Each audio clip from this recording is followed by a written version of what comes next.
Are you guys rolling your maps and just hoping for a 6 mod map that doesn't kill you?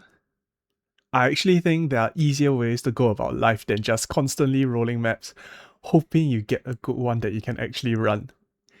This method also helps you save time, because you can actually get most of the modifiers you're looking for in one go, making your life way easier.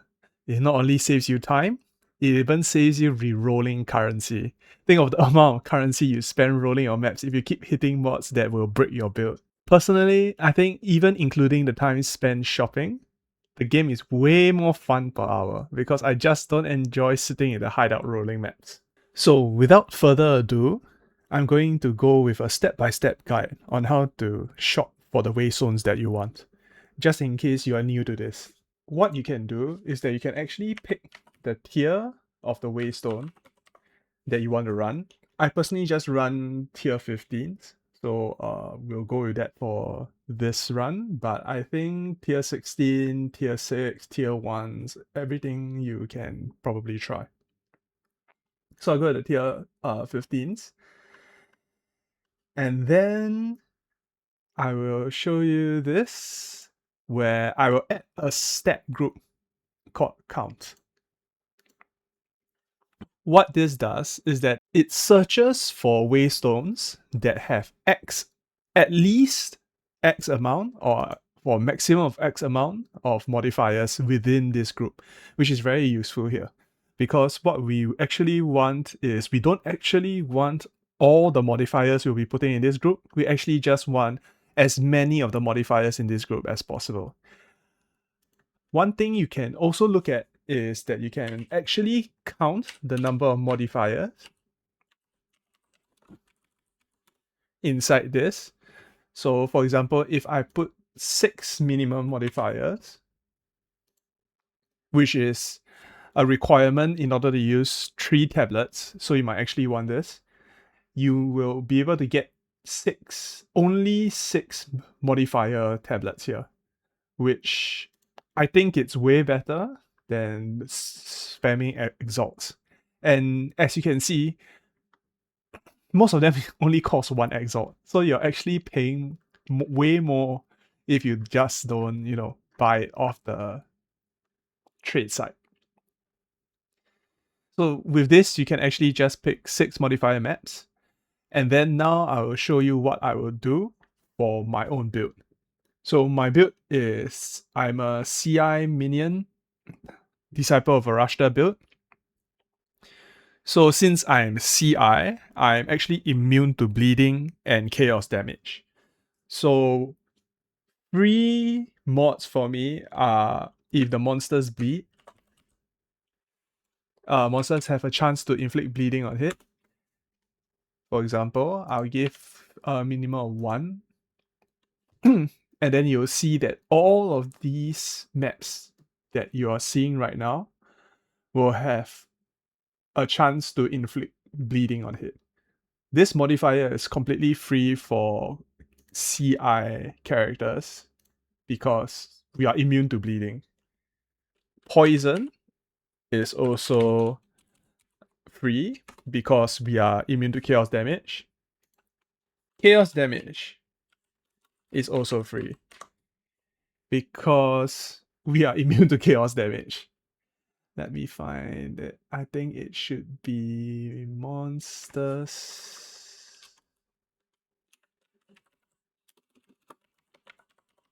This have percentage damage as extra chaos. If you weren't using a CI build, I wouldn't be recommending these because these are actually quite dangerous modifiers on non-CI builds. But since you're CI, you really should be taking these. These are completely free. So another thing that my build is special for is that I'm a minion build, so I technically don't have to worry about enfeeble.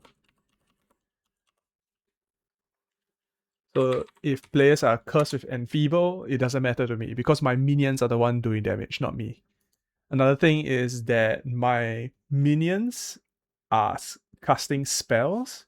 So if monsters are evasive, I wouldn't have to worry about anything because the evasion rating doesn't matter to me. Another thing is that I'm pure CI, I'm pure energy shield. So if monsters are more accurate, it also doesn't really matter to me because I have no evasion I have no evasion at all. So it really doesn't matter if they are more accurate. Another thing would be I don't deal ailment damage because I'm using a variant of the minion spamming Disciple of Varashta that doesn't use ailments, but I know that there's a variant for it that actually uses ailments. So please be careful. Make sure you aren't adding this next one because it might actually break some builds. But for me, I don't use ailment, so even if the monsters have increased ailment threshold, they won't really matter to me. I've given a few examples, so we can actually look at and see a little bit. You can actually pick, for example, a minimum of 4 of these modifiers, and you'll be able to get them. And the the maps will have at least 4 of your modifiers. I think these might be not that rare, so you can even go for 6. Nah, it looks like 6 is a bit much. So I'll go with 4 for now, but there are actually way more modifiers that actually don't really affect you. For example, increase stun threshold is also one of those things because I don't actually need to stun the monsters. So having some of these will actually be not that bad. One thing that we are looking at right now is actually quite bad for CI. So players have 39% less recovery rate of life and energy shield. This might actually be dangerous to you depending on how geared you are because we can't recover energy shield through pots. One thing you can do is to add another stat group and say not. And then you can add this.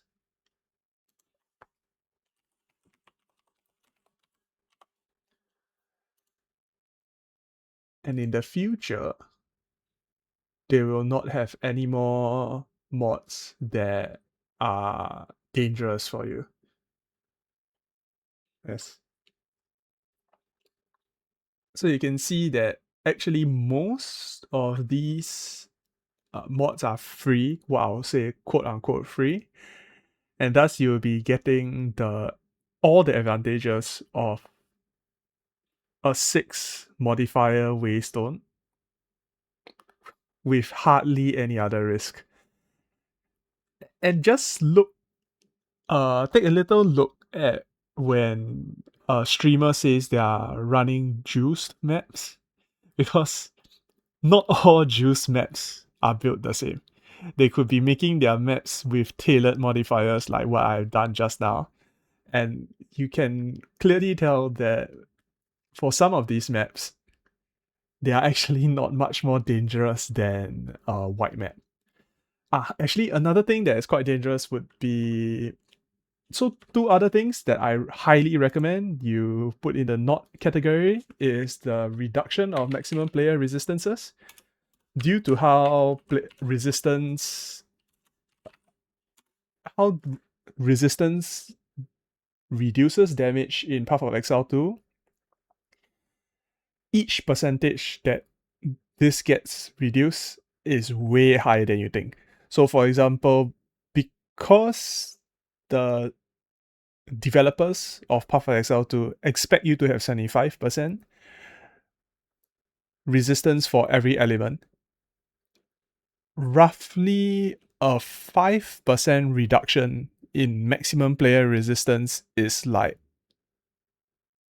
a 20% increase of damage taken, and a 10% would be a 40% increase of damage taken. I'm not sure if you can stomach that on top of maybe other modifiers such as monsters deal more elemental damage or monsters deal more cold damage. So please be careful of this. Another thing is monsters penetrate elemental resistances. Let me find this. Monster damage penetrates elemental resistances.